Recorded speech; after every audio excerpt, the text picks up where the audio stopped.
Now Clive James seeks the truth about controversial film director Roman Polanski. And you can see Repulsion, the film considered to be his tour de force, immediately after this programme.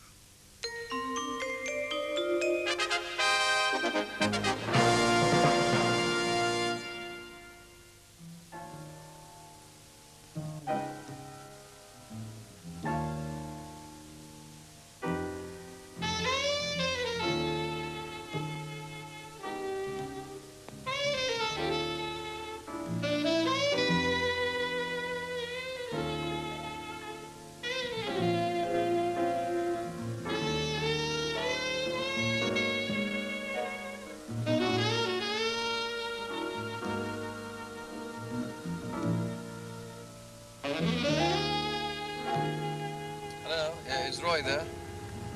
It's Roman Polanski. Roman Polanski grew up in Poland. His kindergarten was the Krakow ghetto. Was a child actor in Stalinist Warsaw. At the Polish film school, he made his brilliant debut feature, Knife in the Water. Came to the West, where he made at least 2 more films on anybody's list of the top 200, Cul-de-sac and Rosemary's Baby. His beloved wife murdered by Charles Manson.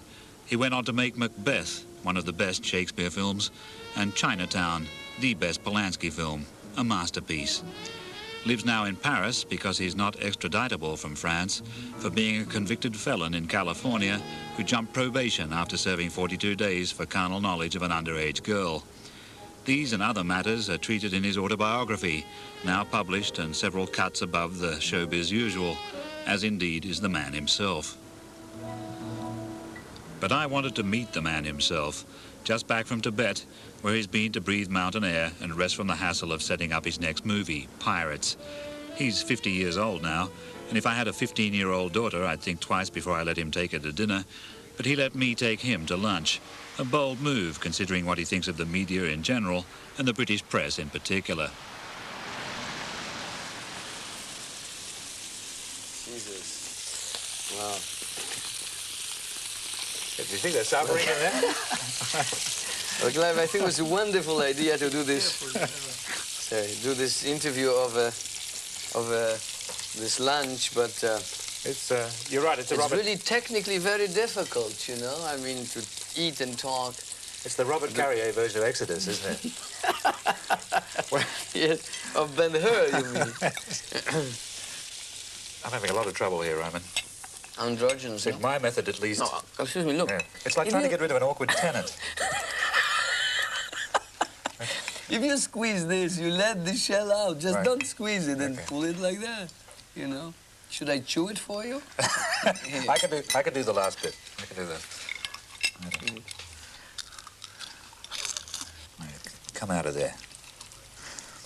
What do you think of snails as an animal?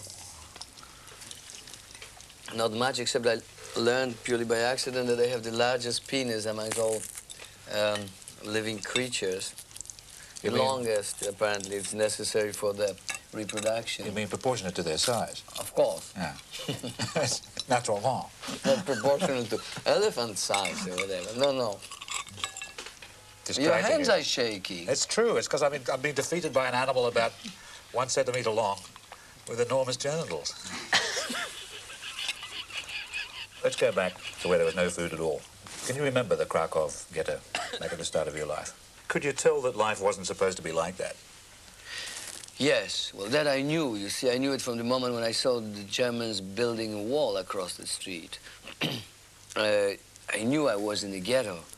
I knew we were living in constant danger.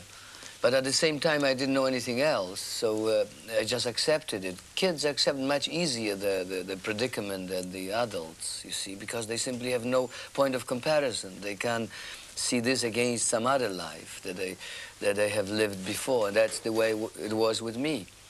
But I was absolutely aware of what was going on, particularly when I saw a woman shot in front of me in the middle of the street, you know, by a young German officer.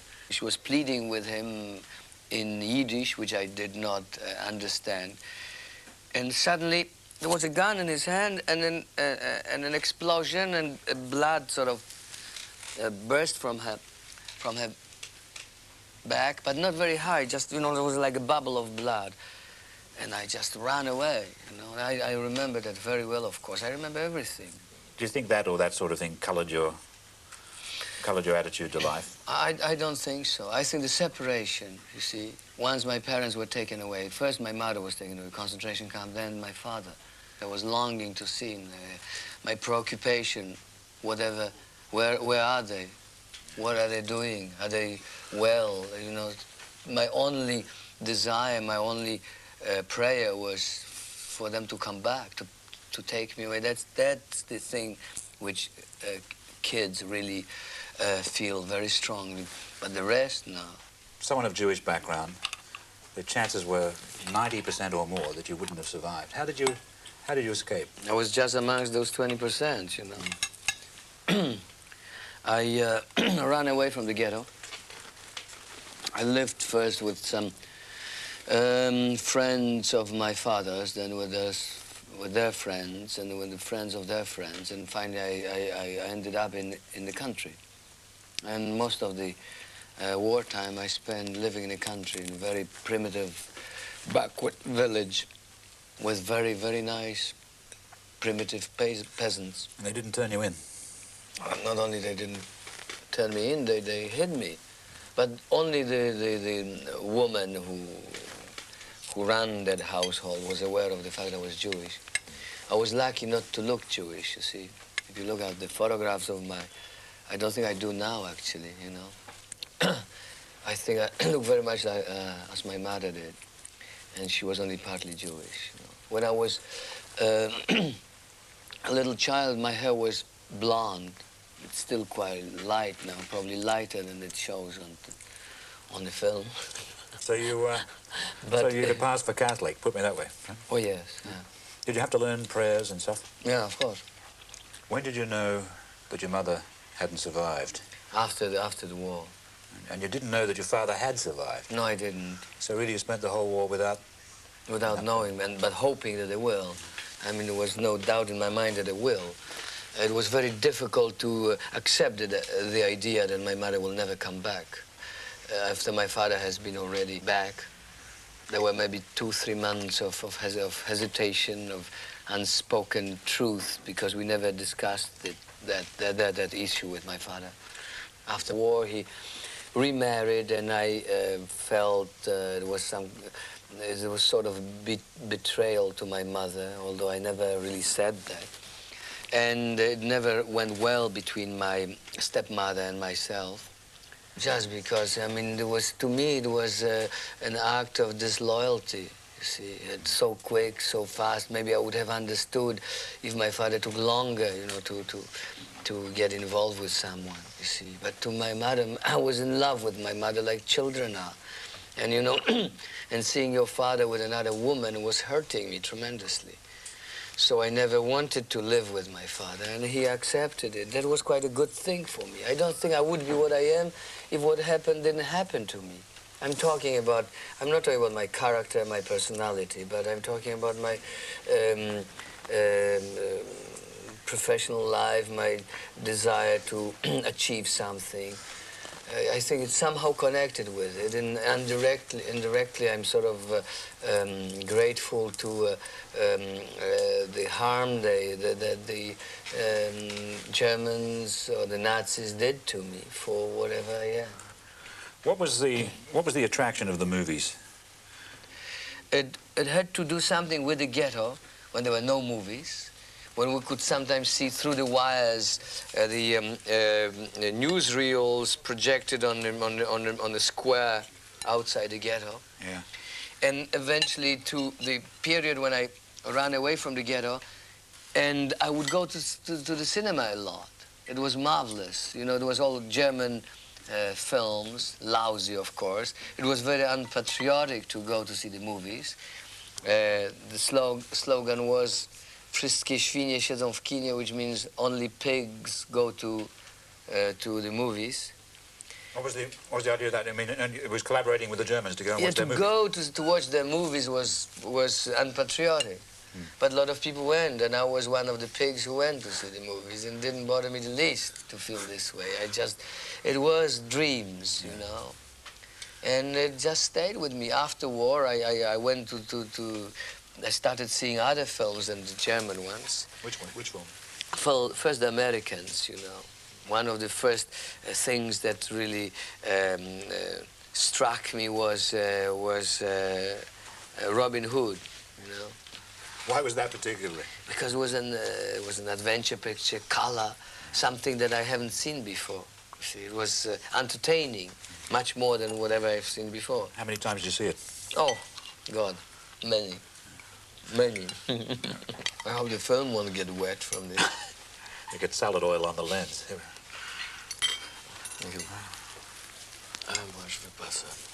While you were watching Robin Hood, were you asking yourself how they made it, how they did this shot, how they did that? Oh, yeah, all the time. I read whatever I could on filmmaking. There was a particular book called On Silver Screen, you know, which explained how films were made, what was the function of the director, etc. And that was the role you wanted for yourself, director? That's what I wanted to make these things, you know, films. But it's still a long way from there to directing your first feature, isn't it? How did that come about? Well, the Polish Film School gave you opportunity to show your talent in the sense that first you made some short movies during your studies, and then you had opportunity to work as an assistant director on some major film production. And this way you could show your abilities as a filmmaker, and people in the business would remember you, and when they needed someone, they would call for you. And that's what happened to me. I was picked by one of the directors, and during that film he was making, I shown my abilities of directing crowds, etc. So when I finished that work with him, I asked the director of the production unit, of the production company, whether he would be opposed to me trying to make my debut. And he says, not at all. So when you came to make Knife in the Water, you were ready, you knew the whole job? That's what it was. It was the Knife in the Water. He said, have you got any idea in your head? I said, yes. I brought, 10 pages of a treatment. He said, develop it and make a film. And what did they say when they saw the completed Knife in the Water? Actually, they liked it. But they didn't like the ending. See? Because it had no political relevance. But I've always thought that Knife in the Water was a political film, very much so. The whole film is assuming that people don't really buy what the state's offering, that what the people really want, the intelligent people really want, is a good standard of living, for example.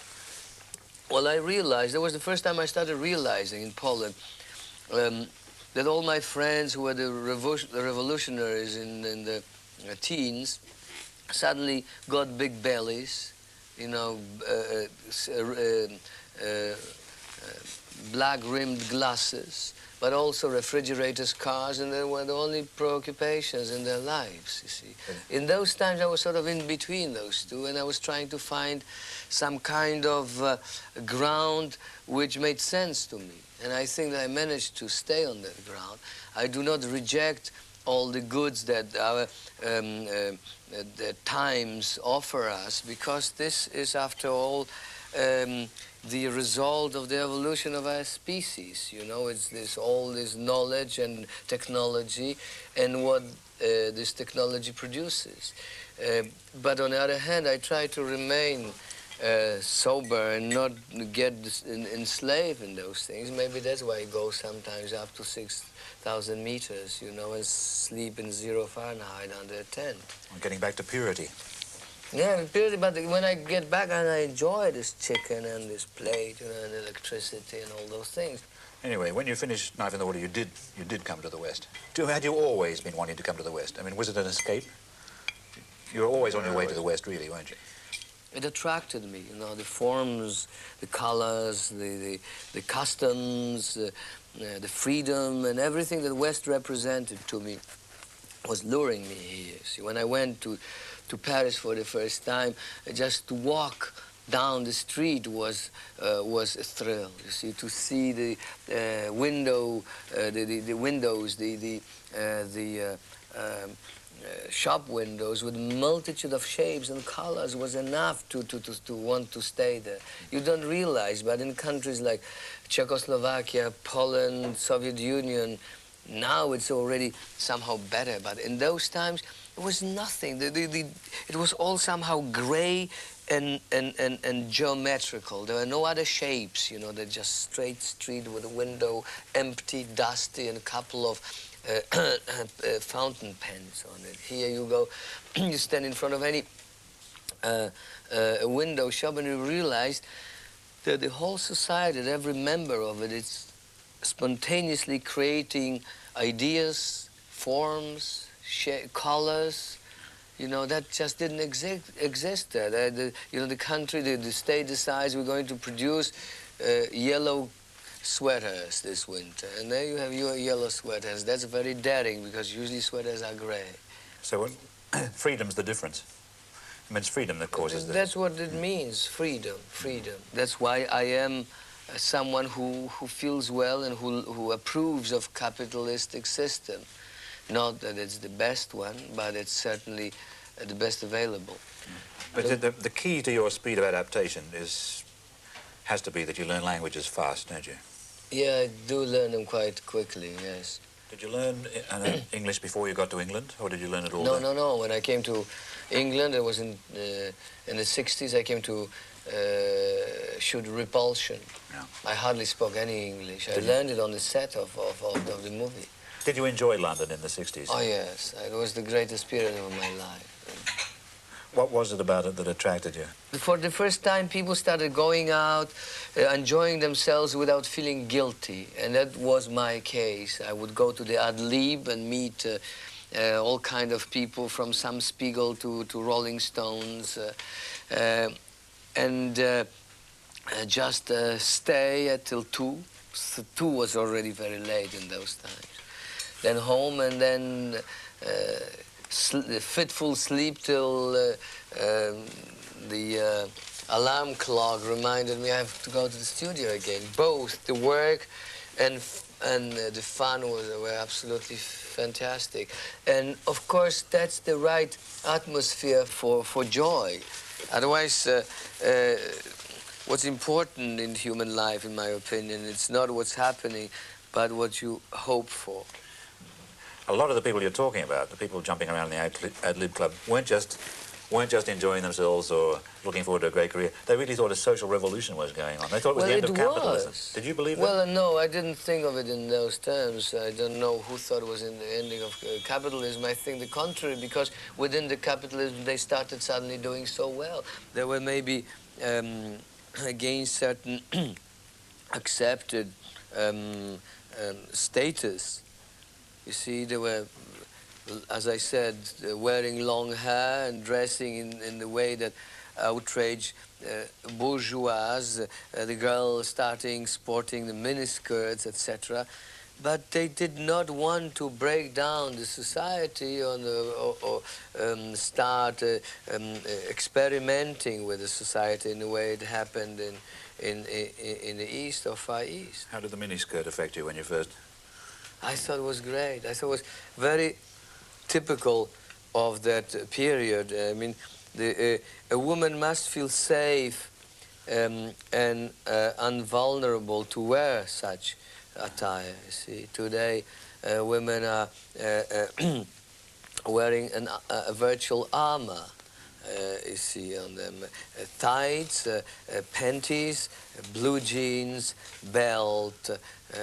You see, it's just as though they were afraid of constant aggression. You know, there must be something psychological at the bottom of it, you know. London was also, in that case, it was an opportunity for you, as far as girls went. I mean, there were a lot of girls in the 60s. Well, a lot of girls always. It's just the customs have changed, that made them more accessible, you see, and made them more willing to, you know, to engage in certain relation that they wouldn't have before. And why, I asked myself, why in the middle of all this, did you get married? Why did you marry Sharon Tate? Because I wanted to be with her, just because we were in love, and because I didn't want to live with any other woman. That's why. I didn't ask myself this question. It's not a rational sort of decision. It's a spontaneous decision in the life of a man. But did it change your ways towards other women? I mean, I get the sense from the book that it didn't really. Well, I was never, 100% faithful. I never intended to be. I knew myself, and I knew that the marriage is not going to change me. But I loved her, and I think she loved me the same way, and it was the greatest period in my life. It was in the midst of those 60s, and it was all I always wanted.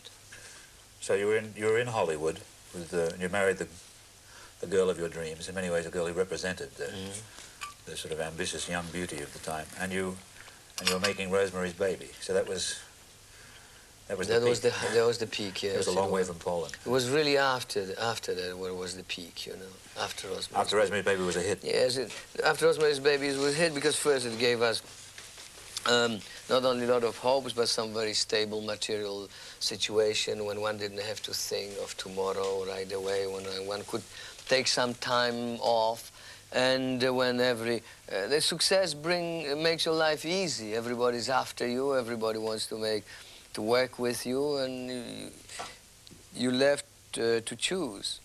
So, of course, that was great. Did you think you were sacrificing your reputation as a serious director in any way by having a hit movie about a lady devil? No, not at all. Not at all, because it was a well-made film. It was an entertaining film, and after all, I think that showbiz is entertainment.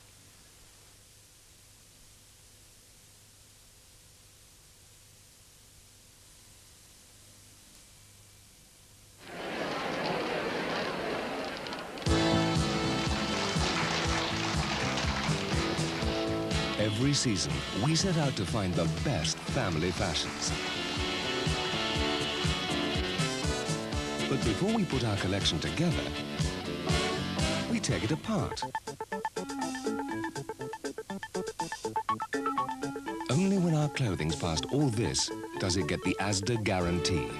Immediate exchange or refund if you're anything less than delighted. Asda, not just altogether, but altogether better.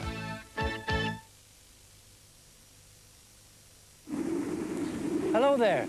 Winter may be a great time for him, but it can be a bit nippy for the likes of us. That's when replacement windows and doors, like these, will keep your home snug and warm during those cold winter months. And now the London Window Company offer you a great deal. You don't need a deposit, and using their finance plan, there's nothing to pay for a whole year. Find out more. Ring 388 1122 for full details. Ring 388 1122 now.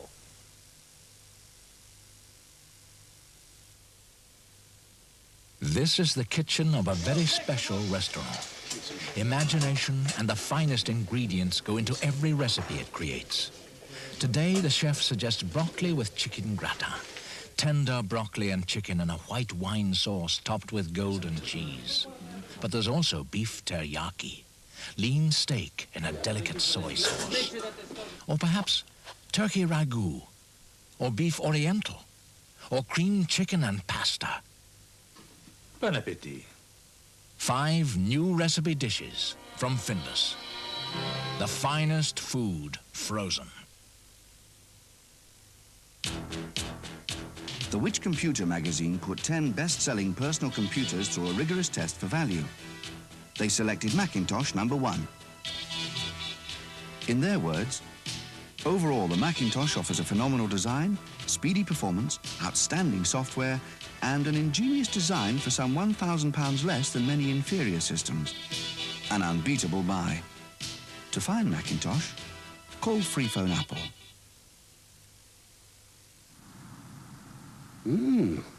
I like this new Qantas business class. A whole upper deck all to ourselves. More room between the seats. She's all right. Even somewhere to put your feet up. Reckon I'll have 40 winks. Good evening. Second thoughts, I think I'll make that 400. Qantas business class. Big on creature comforts. Are you ready? Are you ready? At 5 o'clock every Sunday from September the 30th. Are you ready? The new network chart show. Are you ready? First with the nation's top 30. Are you ready? David Kidd Jensen is...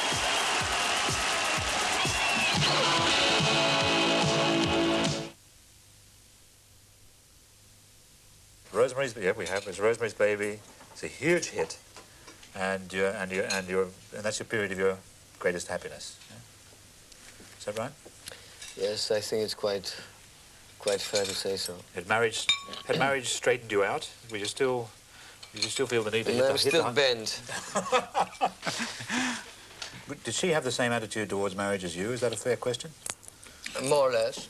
Well, I think she somehow at least tolerated double standard to the extent where she would be ignorant of it. And I don't think I gave any reason to be jealous or whatever. You know, this happiness unfortunately lasted such short time that it could not be truly tested. Obviously, you thought of yourself and Sharon Tate as leading a, if an exciting, nevertheless a harmless existence. Did you think some of the people around you were harmless? Harmless to whom?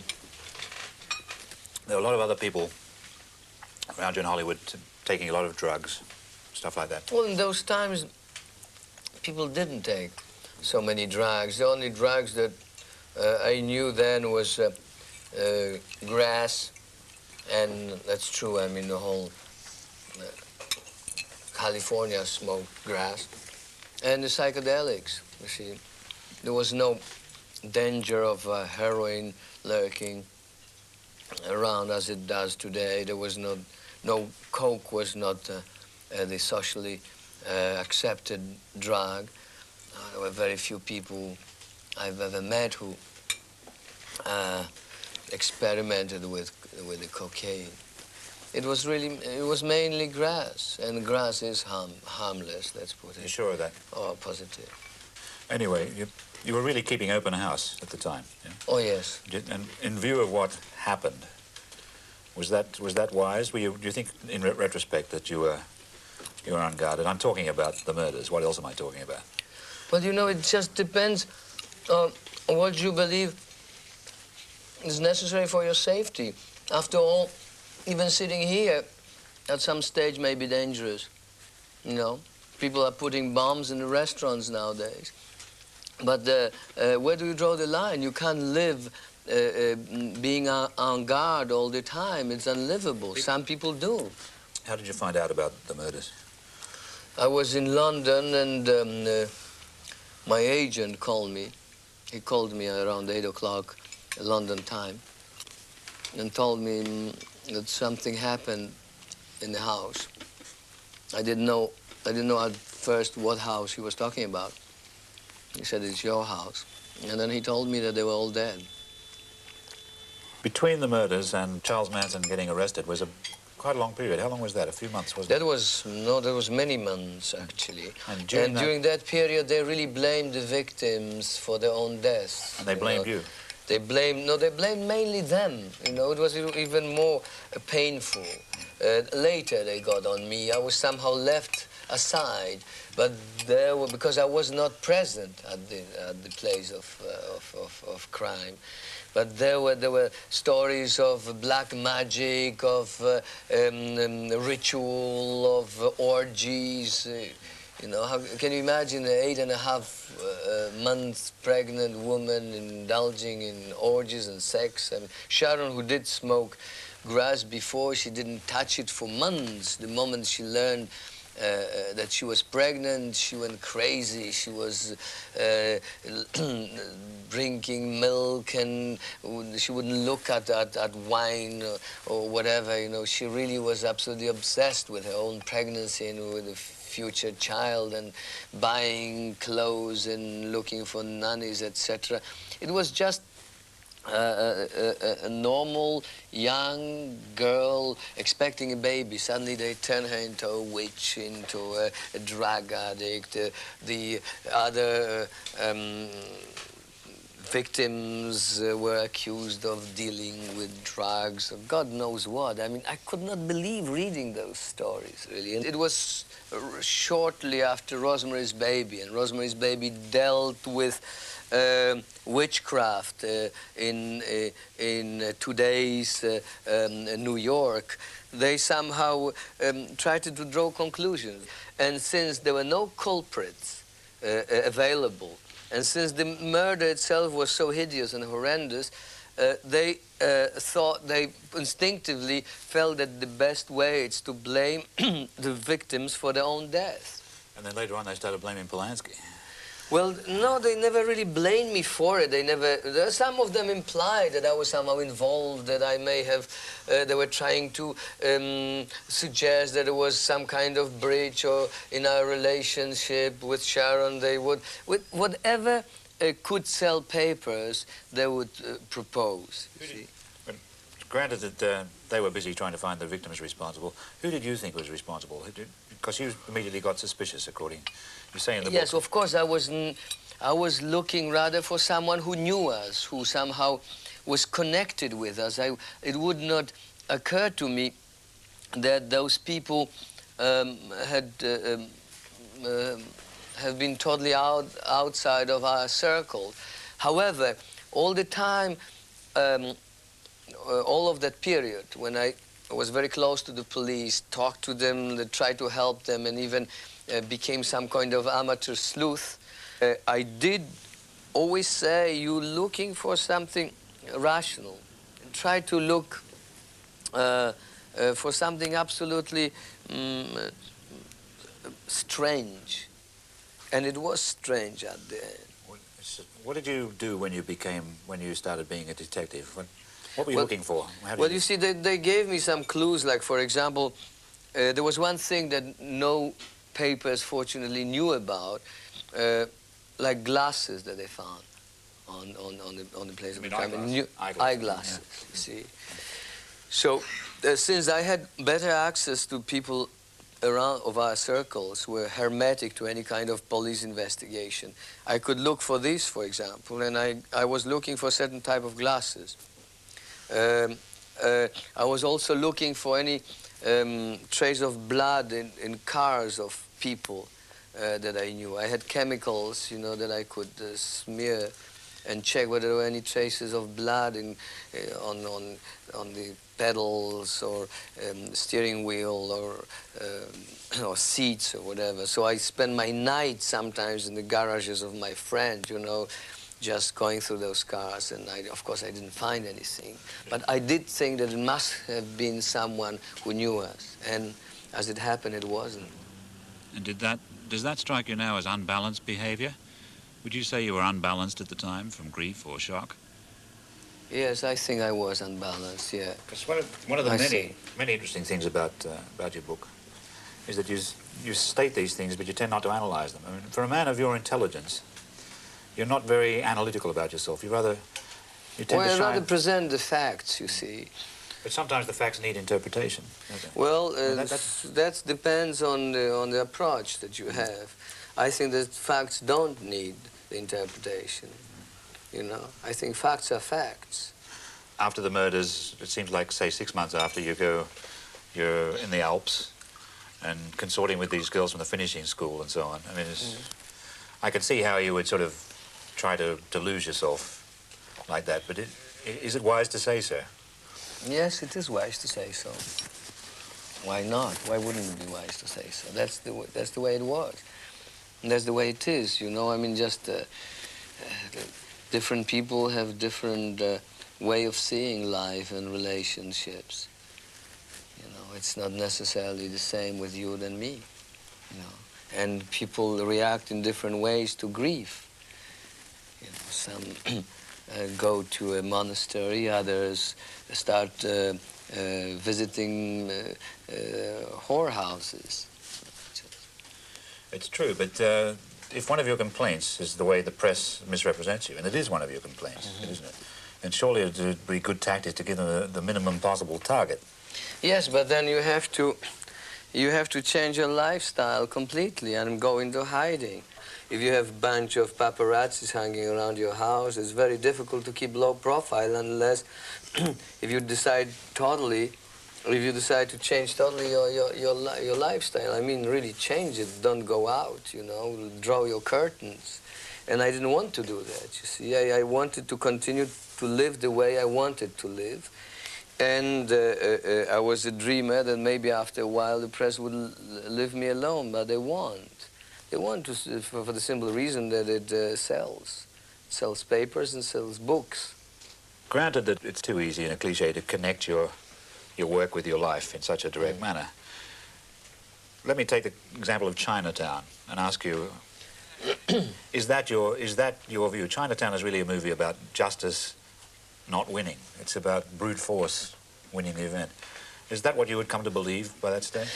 No, not at all. But if you want your film to serve any purpose, if you want any book or any play to serve a purpose, if you show injustice, and if at the end the justice is done and you end up with a happy end, the public leaves the cinema or the theater with a feeling that there's not much to, there's no necessity to do anything about it. You have to leave them with a burning desire of improving the present state of affairs. And for that reason, if I show injustice or corruption of Los Angeles in that period, I cannot end it with a happy end and say that some people took care of it anyway and you have nothing to worry about. You have to show that injustice somehow won and leave them with a feeling of frustration.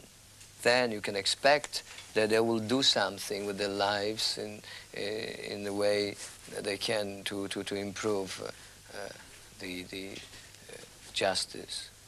I won't mind if I just reach across here and grab a couple of these nuts. There's a scene in Chinatown that I've seen the movie many times, and I still haven't seen this moment because I close my eyes. It's the moment where you, as an actor, stick that knife up Jack Nicholson's nose and pull it, and his nose bleeds. How did you do that? You know, this is a funny question because I've been asked that question a couple of times before. You know, as a matter of fact, ad nauseum. How did you do it? Well, actually, I asked them to make me a knife with a tip that would go like this, you see, like that. See, like this. But there was a little spring here. Otherwise, you could do this to the end of it, you know. And at the same time, I had a little rubber container with blood that would spurt it. I put it in his nose, and I go like this, you see, otherwise it pulls it, and at certain, when it pulls too much, the knife gives, and it comes out of his nostril, but at such speed that nobody sees that the thing actually moves. And at the same time, I squeeze that blood so it spurted over his nose that attracts your attention even away from the knife itself, and it worked very well. It's nothing, it's just knife doing this. You see, and the blood coming across it. Did Nicholson want to check the knife before you did the scene? Yes, absolutely, because it only bent one way. If I have turned the knife this way, I would have opened his nose. So I asked him, actually, I said, Jack, please, before every shot, make sure this thing goes. And he did, you know. Anyway, that's fiction. And I think this is probably maybe still in the land of fiction, edging towards fact. When the newspapers and the magazines and the books talk about you and little girls, right? Is there anything in it? Well, I like young women, let's put it this way. I think most of men do, actually. Yeah, but the question turns on how young, doesn't it?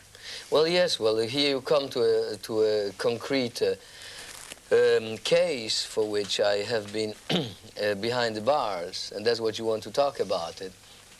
I'm glad you left it for coffee. You know, for the coffee.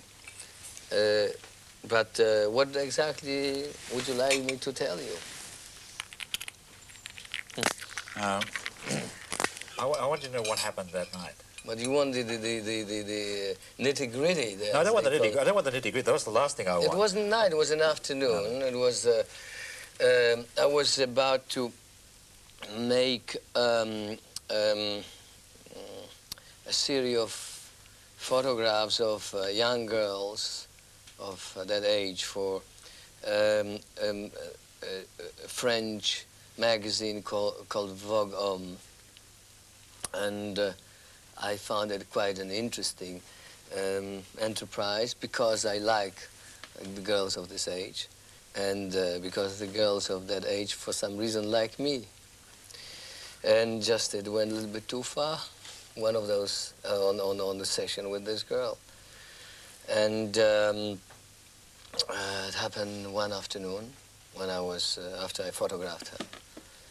The next day, or day after, I was stopped at the lobby of the hotel where I was staying in Los Angeles by a man who identified himself as a Los Angeles policeman. I was then booked, and the proceedings started. After almost a year of tremendous struggle and hardship, as you can probably imagine, and you may remember of being on every page of every possible newspaper and magazine. Eventually, the judge who was in charge of the case decided to send me to a prison in California for so-called psychiatric evaluation. So I went to a Chino prison, and the judge told my lawyer and the district attorney that he hopes that that report will be positive and that I will get the probation. And it was, wasn't it? You came out after 42 days with a positive... It was very positive, and then he called it a whitewash. So he found some other provision under which he could put me back and then decide when I will be released. And at that time, I thought there was no more point of endure it. And I just left, as you know. That was quite a splash. Granted that you have this interest in young girls, and have never concealed, really, the fact you have an interest in young girls, wasn't an incident like the one that happened more or less bound to happen eventually? Well, looking back at it, it probably was bound to happen, yes. It was bound to happen. Although, on my part, it was done with all innocence. I have to point out that the girl had testified before the grand jury to previous sexual experiences. She told me how far back it was. There's no point of talking about it, but there is a fact that there were other men in her life and that nobody else had the same problems that I had, which means that, again, as you said, my profiles may be such that attracts more attention. You know, if it was somebody absolutely unknown to the press or to the public, he may have not had the same problems. Most of people in the state of California are guilty of the similar crime since the age of consent in that state is 18. Yeah. And it's very difficult to find someone who did not have a sexual experience before reaching this age. So that means that there are a lot of law breakers. Well, with me, it was a bit more extreme, of course, because the girl was 2 weeks short of 14. But if you have seen her sitting here next to me, you wouldn't be particularly shocked by it. As a matter of fact, you would find it completely normal. But I'd be particularly concerned to find out how old she was. And you actually did know. You actually did know how old she was. I knew she was 14 because she was talking about her birthday before that. Doesn't the age of consent mean precisely that under a certain age, whatever age it may be, it doesn't matter if the girl says yes or not, or wants to or not, that you're supposed not to because it's... Yes, I know. In that particular state. That's, again, a question of You know, everywhere in the West has got some sort of age of consent. No, but you see, if you think of the United States, there are the states when the age of consent is 12 in the United States. So you see, and there are other countries where, you know, it varies from country to country. Yes, indeed, you know, that's, well, it's very easy to say it now. One should have thought about it before, but if you find yourself with a girl in a certain situation, you don't exactly think of it. Here again, I mean, the press, and I can see there's an element of victimization in what the press did after that incident. But even then, the press has got a lot to work on. If they want to make life impossible for you in California and try and influence the court, and if you're self-confessedly interested in young girls, or you get yourself photographed with them, which you did, which actually happened after the case. And if you went back, wouldn't you be just crucified? Within the limits of the law, of course, after that, you know. I'm very careful now. Right, but I'm talking if it came to court. What do you call young girls? I mean, everybody else goes with young girls. Go to any nightclub, restaurant, you will see the age difference. What do you mean young girls? Because age is everything. You mean children or you mean young girls? Age is everything, because the law is about age, not about maturity or wisdom or future stardom. I'm talking but in France it's 15, Okay, so it's in France that Nastasia Kinski becomes your next star, right? She's 15 years old, and the world, one way or another, finds out you're having an affair with her. Now, the fact that you're having an affair with a 15-year-old... before. Yeah. She was 15 before. But that can get you 50 years in California. Yeah. No, but not here. No, but if Germany. If the case comes to trial in California, all these things are going to... No, it can't get 50 years. I mean, this is the nonsense that press writes about. What 50 years? Just think.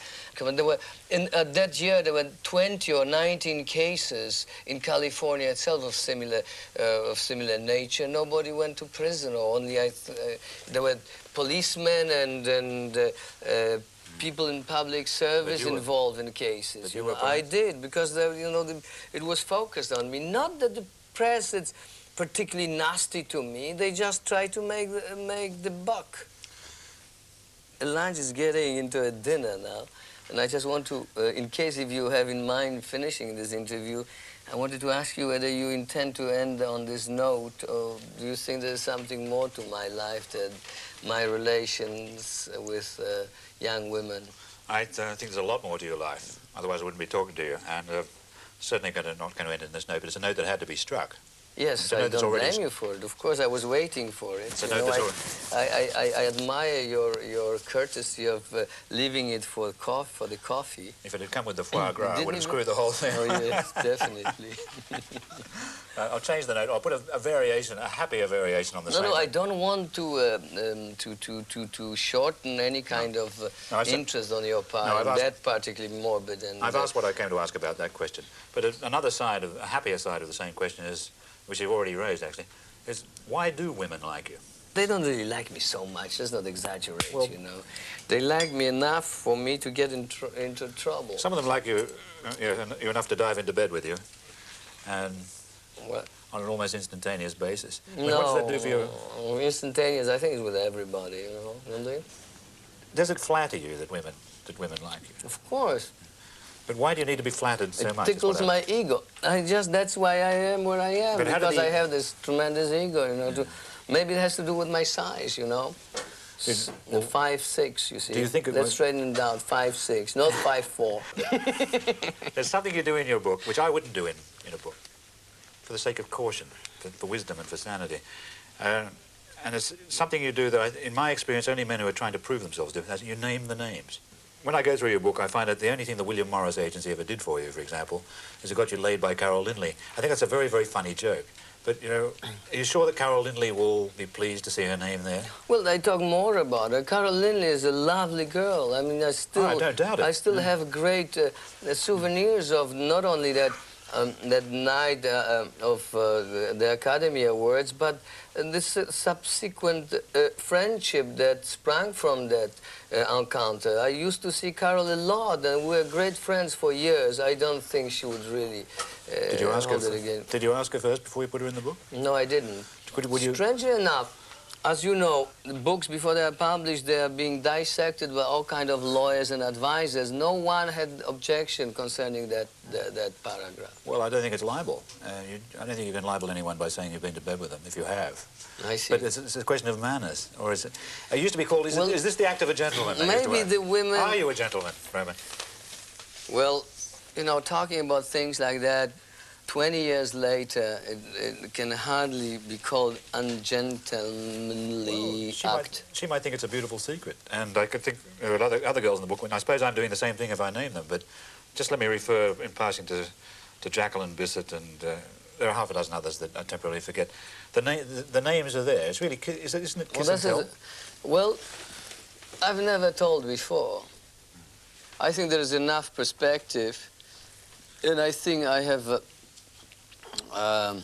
reached a certain position in life when such things can be such sins can be overlooked. Well, let's hope that the ladies in question agree with you. Well, let's hope. Let me just turn to Tess. What attracted you to Tess in particular? Is it just, I mean, that character? Is it just the love story, or the fact that she's sort of haunted by fate, that everything? Yeah, fate. This incredible. This incredible coincidence that occurs on every page of that book. Are you like Tess in the sense that things simply happen to you? When you look back along your life, do you think it must feel like that? No, I like to control my fate, and we all living under this strange impression that we are in control of our destinies, but we aren't indeed, because it's just that so many things happening around us which are impossible to control. Is it the same thing that attracts you to Mozart? Because you like playing Mozart, being Mozart, don't you? The idea is Well, I love the play. I love Amadeus as a play. I read the play and I thought, God, I want to put it on stage. That's the first step. Second, Mozart, yes. But mainly because physically I look like him. He was short. He was very agile physically. He was quite crude. He loved women. He got into a lot of trouble because of them. He had certain talent. He was a genius persecuted by mediocrity. He was, yes, but mediocrity constantly persecutes the talent simply out of jealousy. But that wasn't the main thing about it. That's the theme of the play, but that's not why I wanted to play Mozart. It's a great part for an actor, and it suited me like a glove. And you took the play back to Poland. Yes. How were you received by your old friends in the film school when you went back to Poland? Were they? Well, they made a great party when everybody got dreadfully drunk, and everybody was reminiscing all craziness of those times. When you look back on it, you realize that we are doing sometimes incredible things just for the laughs. Now they're all fat, a lot of them bald. They're much more bourgeois than anybody else in the West. But they're all full of nostalgia for the period of the film school, for the period of Stalinism, where there was not much to eat, and not much freedom, but some great spiritual life within our community. Are they envious of you? No, most of them are proud of me. It was that first trip to Poland was fantastic. It was really lovely, and most of them are really proud that one of them, managed to get on sort of international scene of filmmaking. I can see why you like Paris. Does Paris still mean as much to you as it always did? Well, it doesn't mean as much as it did when it was a dream. But I like living here, really, I do. Yeah. Do you feel cut off, though, from... I mean, the film world is more or less dependent on Los Angeles, isn't it? Yes, but I reached a certain stage where I realized that making films, it's not the be-all and all, of my life, I just realized there are other things to it. And that's why I haven't made a film for 4 years. But today I see that a lot of other things that I have missed in my life because of this obsession. There are other things that, you know, that mean a lot to me. I mean, going to the mountains like Himalayas, you know, it means to me as much as making a film today. And you see, when you're up there in a tent at that temperature with, you know, this breathing that you try to accelerate artificially, when you're so close to death, really, you start thinking in a different way, and you think, is it all worth it or not? And you always think it is, and I think that's very important. I think it's as important as making a movie. Sounds to me as if Romek has lost a bit of his conceit. No, that's not what it is, you see. I learned, you see, I was afraid of daring to do certain things that I always wanted to do. And strangely enough, that stay in California prison taught me a lot, you know. I realized that there is something to it, you know, when you're locked up in your cell, when you're on your own, when you realize that the frightful things are not as frightful as they seem. You know, you realize that there's something in a human being that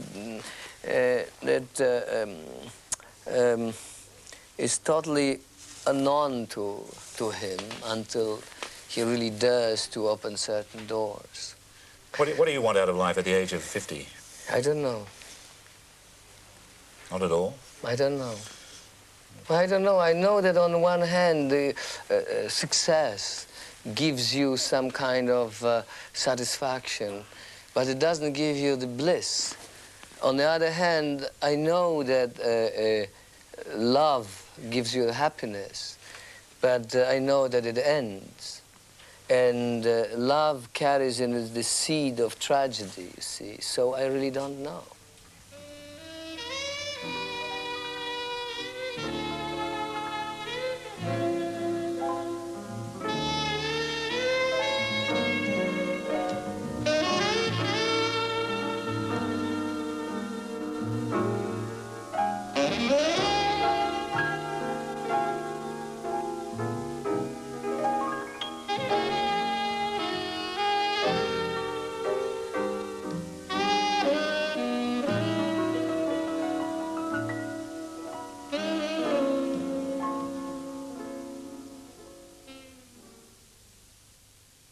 Next week, Clive James meets Clive James, or at least his alias, the Flash of Lightning, a look back at his down-under alter ego.